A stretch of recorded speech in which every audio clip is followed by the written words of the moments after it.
안녕하세요 여러분, 반갑습니다. 소피디입니다. 자, 요즘 부동산 값이 어마무시하게 하락하고 있죠. 그래서 오늘은 자동제어 얘기가 아니라 경제 컨텐츠의 첫 시작으로 부동산 폭락과 관련된 이야기를 한번 해보려고 합니다. 부동산 폭락과 관련해서 이제 우리 대부분들이 많이 알고 있는 과거에 있었던 일 중에 하나가 바로 리만 브라더스 사태, 바로 서브프라임 모기지 사태인데요. 오늘은 그것에 대해서 이야기를 좀 해보도록 하겠습니다. 서브프라임 모기지 사태, 리먼 브라더스 사태로도 잘 알려진 이 경제 현상을 이해하기 위해서는 결국 거품이 끼고 꺼지는 과정을 먼저 살펴봐야 되는데, 거품이 끼려면 뭐니 해도 가장 중요한 요인이 있어야 합니다. 바로 어떤 이유에서든 시장에 돈이 많이 풀려야 한다는 것입니다.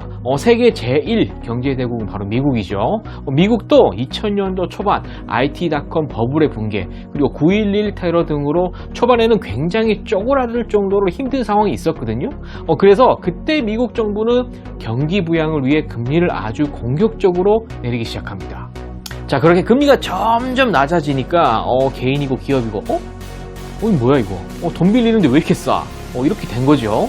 그래서 기업들은 설비에도 투자하고 고용을 늘리기도 했고요. 자, 개인들은 또 뭡니까? 주택담보대출 이자가 낮아지니까 부동산에 점점 관심을 가지기 시작하면서 부동산에 엄청난 돈을 쏟아붓기 시작했고요. 진짜 이자 부담이 적으니까 은행에서 막 돈을 빌려다가 쓰게 된 것이죠. 그런데 집을 샀는데 집값이 계속 올라가네. 오호, 완전 개꿀. 자, 그리고 이자는 또 점점 내려가네. 야, 그럼 이거 한 채 더 사도 되겠는데? 또 개꿀. 자, 은행은 또 뭡니까? 집값이 오르는 것은 담보가치가 오르는 것이기 때문에 돈을 안 빌려줄 이유가 없는 것이죠. 왜냐고? 그게 다 자기 실적이니까. 자, 그렇게 부동산 가격은 가파르게 상승하게 된 것입니다. 자, 개인은 집값 올라서 좋고 은행은 또 실적 올라서 좋고, 그때 그 시절은 아주 서로가 윈윈하면서 해피했던 시절이었던 것이죠. 그런데 여기서 또 머리를 굴리는 사람들이 나타나게 됩니다. 자, 은행은 가만히 생각해 보니까 이거 참 이자 수익이 쏠쏠하니까 좋기는 한데 뭔가 아쉽단 말이야. 실적이 좋아진 만큼 지금 자신들이 가진 꿀통이 가득 차서 이제 넘칠 지경이지만 이 개꿀로도 부족하다고 느끼게 된 것입니다. 그렇게 뭔가 다른 것이 없을까 막 통박을 굴리면서 먹잇감을 찾아보다가 아주 정말 기가 막힌 방법을 하나 찾아내게 됩니다. 자, 그건 바로 주택을 담보로 대출해 주었던 그 계약 자체를 상품으로 만들어서 팔아버리는 것이었습니다. 아니, 계약을 어떻게 팔아넘기냐, 이런 생각을 하실 수도 있는데요. 쉽게 말해서 모기지 계약이라는 것은 돈을 빌려서 주택을 구매한 사람이 일정 기간 동안 은행에 원금과 이자를 갚아나가는 계약입니다. 이 계약으로 인해서 은행은 차주들로부터 원금과 이자를 받아낼 수 있는 권리가 생기게 된 것인데요. 자, 그러나 정해진 기간 동안 돈을 빌려주고 이자를 받지만 결국 10년이면 10년, 20년이면 20년 동안 그 돈이 묶여있게 되는 것과 마찬가지인 것입니다. 채무불이행의 위험도 존재하고요. 그래서 은행들은 유동성을 확보하기 위해서 이 대출 채권들을 이리저리 모아가지고 아주 보기 좋게 출시한 상품인 MBS, 파생상품의 한 가지인 모기지 저당 증권이라는 것을 만들어내게 됩니다. 이것들을 투자자들에게 팔아서 돈을 회수하기 시작하는데요. 와, 근데 이 MBS, 이거 생각보다 아주 쏠쏠한 겁니다. 금융수수료 수익도 챙기고, 다른 한쪽으로는 MBS 팔았더니 자금이 빨리 회수돼서 목돈이 생기네? 야, 이건 완전 초대박 꿀통인데? 은행 입장에서는 하지 않으면 완전 바보가 되는 황금알을 낳는 상품이 되어버린 것이죠.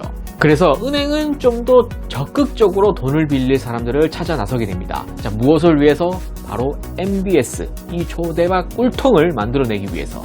자, 미국에는 신용 등급에 따라 크게 프라임, 알트, 서브 프라임으로 등급을 나누게 되는데요. 프라임은 상대적으로 우량한 신용 등급, 서브 프라임은 상대적으로 낮은 신용 등급의 사람들을 가리킵니다. 자, 여기서 은행들은 넘지 말아야 할 선을 넘어버리게 되는데요. 바로 이 신용 등급이 낮은 서브프라임 등급에게도 집값의 90에서 95%를 빌려주게 됩니다. 아니, 소득이 불안정하고 갚을 능력이 안 되는 사람한테 집값의 95%를 빌려준다고? 자, 뭔가 이상하죠?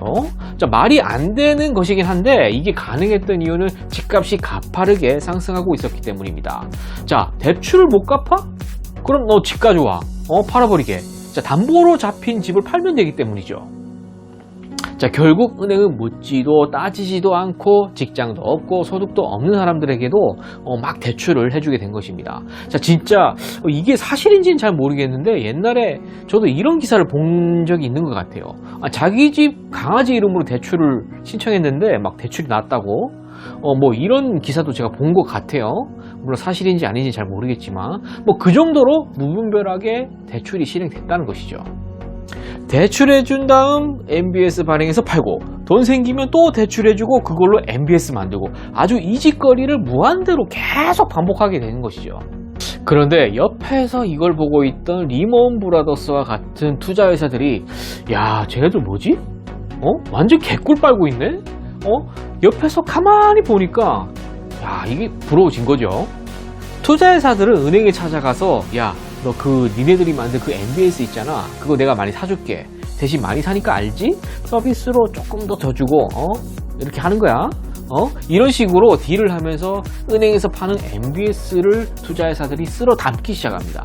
그런데 여기서 투자회사들은 이 MBS를 가지고 통박을 한 번 더 굴리게 되는데요. 원래 은행에서 넘어온 MBS들은 차주에 따라서 서로 다른 등급이 매겨져 있는데 부실한 MBS들을 우량한 MBS에 막 이렇게 끼워가지고 완전 새로운 투자 상품을 하나 만들어내게 됩니다. 적절히 잘 희석해서 마치 시멘트에 모래를 섞듯이 아주 티 안 나게 골고루 말이죠. 자, 그렇게 아주 좋아 보이는 그럴싸한 CDO라는 새로운 꿀단지를 만들어냅니다. 야, 근데 이 CDO에는 꿀도 들어가 있고 똥도 들어가 있고 그리고 때로는 무슨 완전 빅똥도 막 들어가고 막 그랬는데 이것들이 아주 복잡하고 이제 교묘하게 무늬만 엄청 잘 만들어놔서 S&P나 무디스와 같은 신용평가 기관들한테 아주 우량 등급인 A 등급을 받는 경우가 굉장히 많았습니다. 투자자들 입장에서는 또 뭐야? 신용 등급이 A 등급이네? 그런데 수익률도 좋아. 안 할 이유가 없었죠. 완전 개꿀 이러면서 아주 CDO도 완전 불티나게 팔리게 됩니다. 그런데 여기서 끝이 아닙니다. 야, 투자회사들이 완전 개꿀 빨고 있네. 자, 이제 그 옆에 있던 보험회사들의 배가 아프기 시작한 겁니다. 바로 투자자들을 찾아가서 야, 너네 혹시나 채무불이행 발생하면 그거 위험하잖아. 너희들 불안하니까 그거 우리 회사가 보증해줄게. 그러니까 우리 회사에 이런 상품이 있으니까는 요거 가입 좀 해줘. 자, 이렇게 보험 상품을 제안하게 됩니다. 투자자들은 그래? 가만히 생각해보니까 나쁠 게 없거든. 보험금만 좀 내면 보증해준다고 하니까 뭐 A등급이라 뭐 위험성이 적긴 하지만 그래도 혹시 모르니까 오케이 하면서 보험 상품도 들게 된 거죠. 자, 이렇게 막 얽히고 설켜서 주택담보대출, MBS, CDO, 2차 CDO, 3차 CDO까지 판매되고 거기다가 CDS라는 보험 상품까지 판매가 되어서 시장은 무슨 완전 잡탕이 되어버립니다. 자, 원래 금융상품이라는 것이 대출해주고 이자도 잘 갚고 이러면 문제가 없는데 이 대박꿀통에 숟가락을 넣어서 너도 나도 막 먹던 사이 버블이 점점 커져만 간 것이고요. 그러다가 결국은 모든 것의 기초가 된 주택담보대출에서 그것도 신용등급이 낮은 서브프라임 등급의 대출 상품에서 채무불이행 사태가 발생하면서 문제가 생기기 시작하는데요. 자, 그 채무불이행은 MBS의 부실로 이어졌고 MBS의 부실은 빠른 속도로 전파되어서 CDO와 CDS의 부실로 이어졌습니다. 그러다가 결국 리먼 브라더스라는 거대한 투자회사가 파산하게 되는데요. 파산한 그 뒤 금융시장에서는 신뢰가 와장창 무너지면서 그 금융위험은 세계로 확산이 된 것입니다. 그때 관심을 가지고 보신 분들은 아실 수도 있는데 그때 AIG라는 거대 보험회사가 리먼 브라더스가 파산하면서 지급해야 되는 금액이 자그마치 4,500억 달러.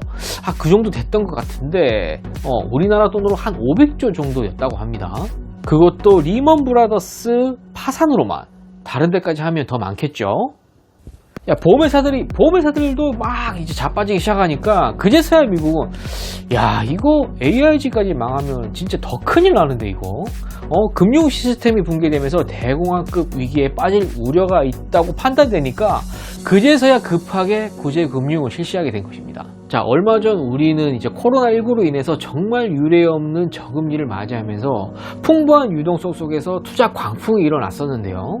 분명 그 과정에서 우리나라도 거품이 많이 발생했을 겁니다. 그리고 2022년부터 시작된 가파른 금리 인상으로 인해서 그 거품이 점점 꺼지게 되면서 부동산 가격도 엄청나게 하락하고 있는데요. 자, 이것이 금융 시스템의 위기로 번지는 일은 없어야겠지만 미래는 알 수가 없으니 혹시 모를 경우를 대비해서 우리 개인들도 현실적으로 지금의 경제 흐름에 관심을 가질 필요가 있다고 생각되고요. 반대로 준비가 잘 되어 있다면 엄청난 기회가 찾아올 수도 있겠죠. 앞으로도 불확실성들이 많이 남아있기 때문에 이런 불안정한 금융 환경 속에서도 여러분들의 자산을 지킬 수 있도록 합리적인 판단을 하셨으면 좋겠습니다. 자, 오늘은 경제 컨텐츠로 새롭게 시작을 했는데요. 제가 그동안은 자동제어 관련된 주제만 다루었지만 이런 경제에 관련된 것들도 우리 엔지니어들이 관심을 가지게 된다면은 세상을 살아가는데 조금은 도움이 되지 않을까 싶어서 이렇게 새롭게 시작을 하게 됐습니다. 두서없이 말하게 된 것 같은데 이해해 주시길 부탁드리고요. 자, 그럼 저는 다음 영상에서 또 인사를 드리도록 하겠습니다.